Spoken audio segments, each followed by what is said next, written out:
Hello, everyone. Welcome to the Mustard Seed Wealth Network.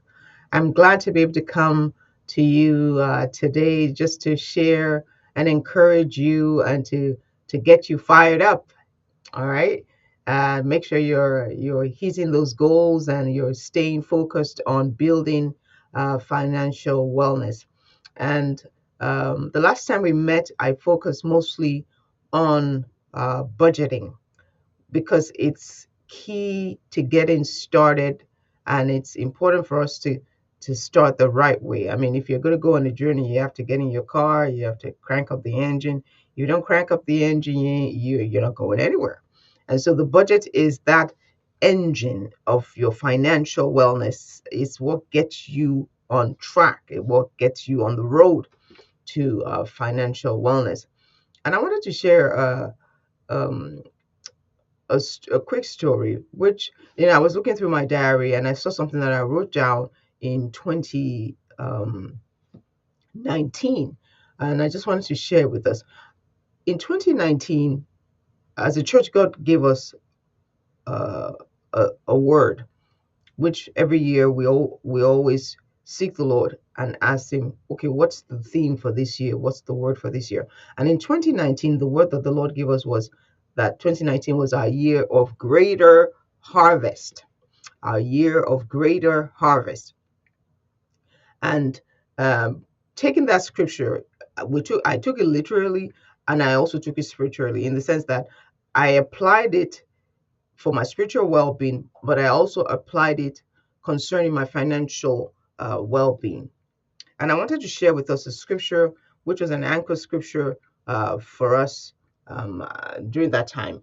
And it's taken from Genesis chapter 41. And it says there was just three verses, and I'm going to read it quickly. And it says, so Pharaoh needs to look for a wise and experienced man and put him in charge of the country. Then Pharaoh needs to appoint managers throughout the country of Egypt to organize it during the years of plenty. And their job will be to collect all the food produced in the good years ahead and stockpile the grain under Pharaoh's authority, storing it in the towns for food. And then finally, in verse 36, it says, this grain will be held back to be used later during the 7 years of famine that are coming on Egypt. This way, the country won't be devastated by the famine. And so God gave Joseph a divine strategy, which he relayed to Pharaoh, and which Pharaoh was smart enough to heed and implement through Joseph himself. And the strategy was have a reserve in the days when things are good, so that when the years of leanness or years of devastation or years of dryness come, you have something to fall back on. And that's what Joseph uh, delivered to the people of Egypt, and saved also his own race, his own people, through that divine strategy. And that was the word the Lord gave us during the year of greater harvest that I tapped into. And it was funny that in 2020 was when the pandemic hit, and it was 2 painful years for a lot of people. It was a wake up call for a lot of people because they were suddenly caught, unprepared. Well, thank God for this part of the world where the government was giving us, supports. A lot of people were helped by the government support. Businesses were, sustained by the government support. But for me, it was an aha moment that made me realize in 1 second things can switch, things can change, or the unexpected can happen. And if you're not prepared, if you are not adequately prepared, you will be left stranded. you will be left devastated. And this is the wisdom that it comes when we talk about the emergency fund. It is to prepare you for what may happen. Doesn't mean it would, but what may, when that thing that nobody wants to happen happens, you have options, you have a reserve, you have something prepared. And this wisdom is a godly wisdom, it's a spiritual wisdom, and we need to learn and inculcate it in our financial wellness journey. Okay, but today I want to talk to us about setting financial goals. Setting financial goals. For a goal to be achieved, it must rest on two things. A goal must have legs to walk on for it to arrive at its destination. And there are two legs that a financial goal must have for it to arrive at its destination. And it's those two legs that I want to talk to us about today. Please pay attention, and it will be beneficial for you. The goal must be measurable in dollars. Your goal, your financial goal must be measurable. If you just thinking on, just thinking about a pie in the sky, there are no definitions, no details, no clear picture, then you need to pray for God to give you a clear picture, so that even when you go to God to pray, your God knows that, okay, you spend time meditating and thinking about this. You know what you're asking God for, and if it's God's will, He will certainly bring it to pass. And so the goals must be measurable in dollars. And the second leg for this financial goal is that it must have a deadline for its completion. It must have a deadline for its completion. So you don't just say, "Oh, I'm gonna buy a car in a few years." Okay, how do you want to get to that goal? Do you start saving today for the down payment for the car? How much is the car gonna cost you? What kind of cars are you looking at? What's the price range for that car? You know, and based on your income, how much can you realistically save towards the purchase of that car? And so you, based on that, all that information that you have gathered, you're able to now say, okay, I need 6 months, I need 12 months, I need, and I need this pot of money to be able to achieve that goal. And there's nothing unspiritual about that. Bible says if you want to build a house, you have to count the cost. You have to count the cost. And in setting that goal of building a house, there are many details that go into informing what you need to do to be able to accomplish that goal. And every step of the way, as a child of God, as a Christian, you're praying, Lord, thank you for grace. Thank you for wisdom. Thank you for direction. Thank you for resources. But your prayer is a prayer of intentionality, is a prayer of insight, because you know what you're asking for and you know why you're asking for it. Okay, let's keep going. I want to share with us.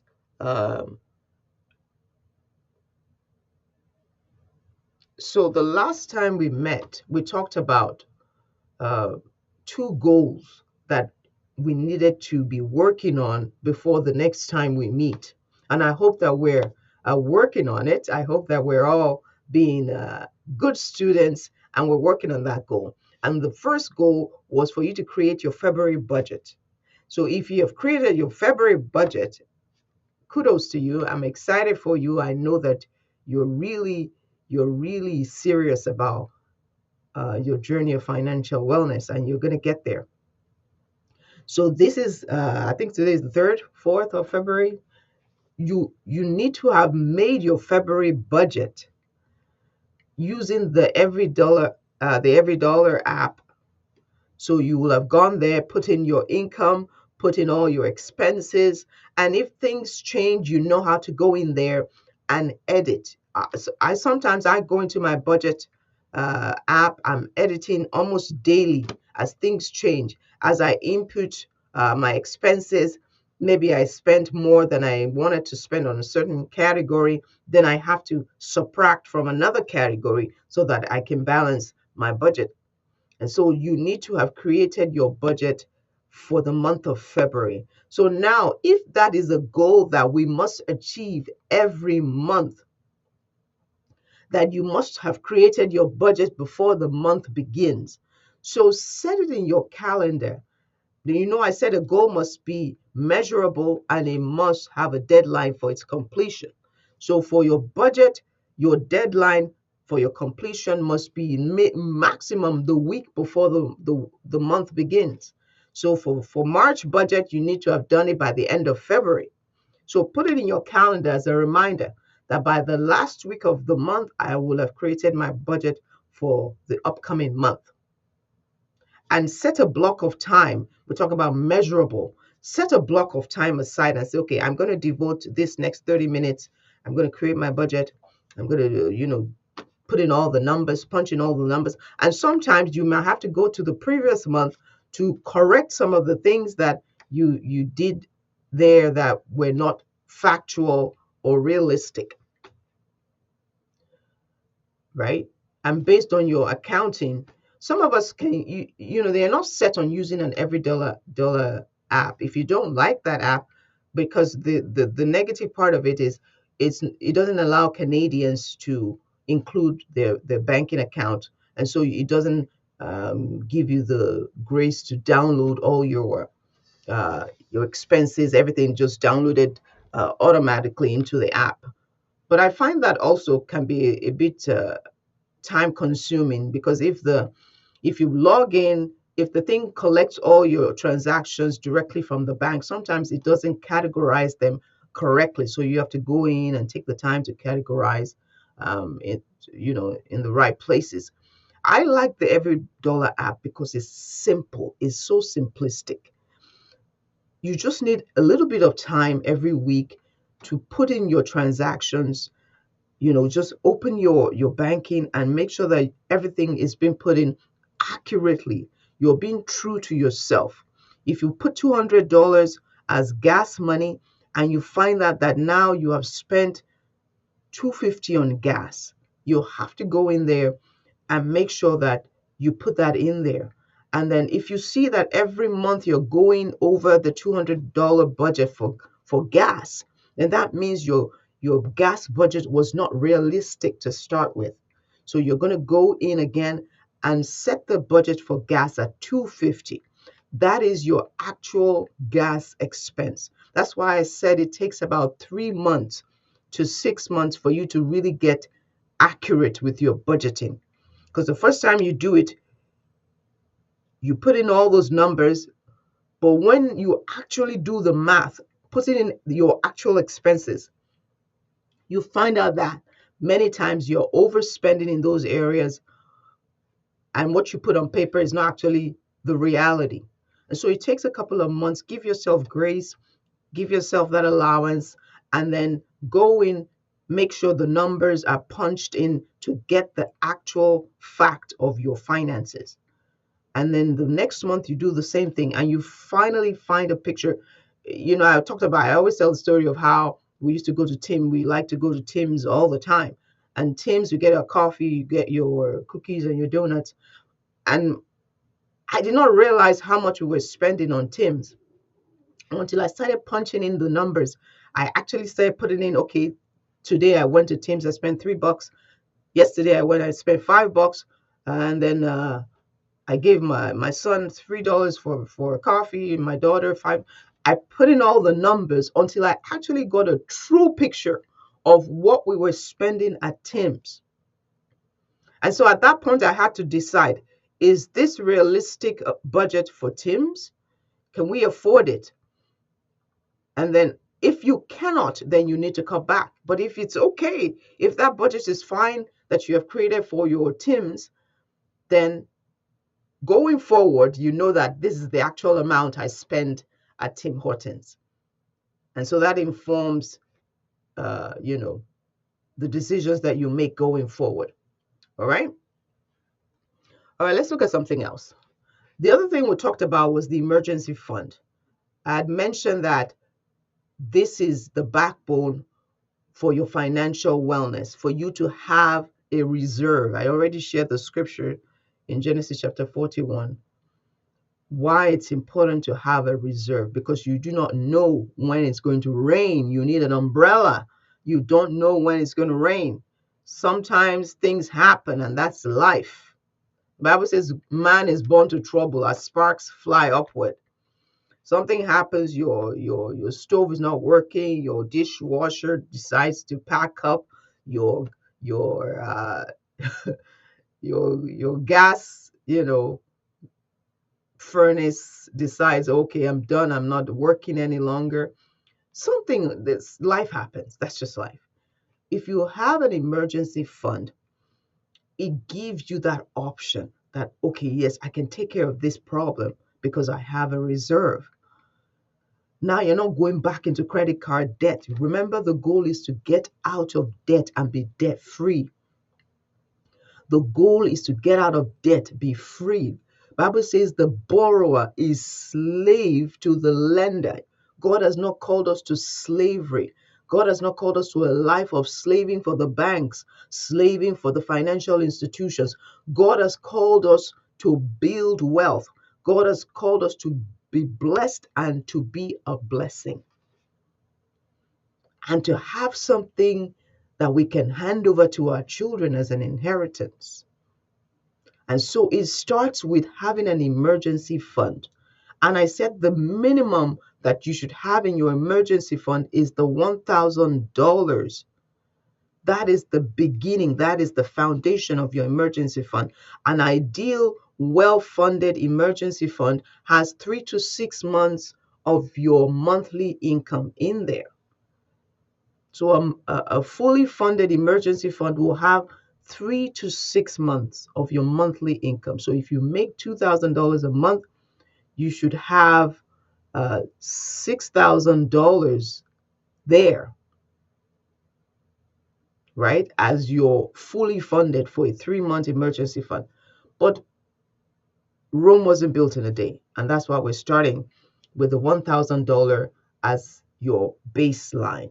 And now I talked about setting goals and achieving those goals. I said there are two things that must be true for you to achieve a goal.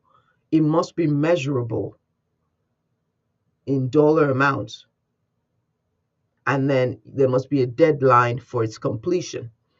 And so here we have a dollar amount, which is the $1,000. Now we have to set a timeline for its completion. You don't have 100 years to get to that $100 and $1,000 emergency. You don't have 10 years to get there. You don't have a whole year. Ideally, you should be able to do this as fast as possible. As fast as possible. So I'm saying, okay, if you have $250 that you can put inside your emergency fund a month, then in 4 months you would have $1,000 in your emergency fund. Does that make sense?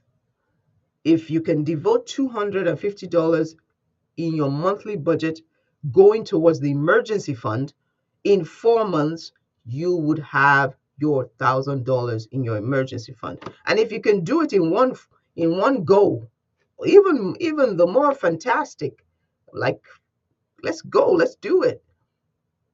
Let's do it. If you can do it in 2 months, the point is set a deadline for its completion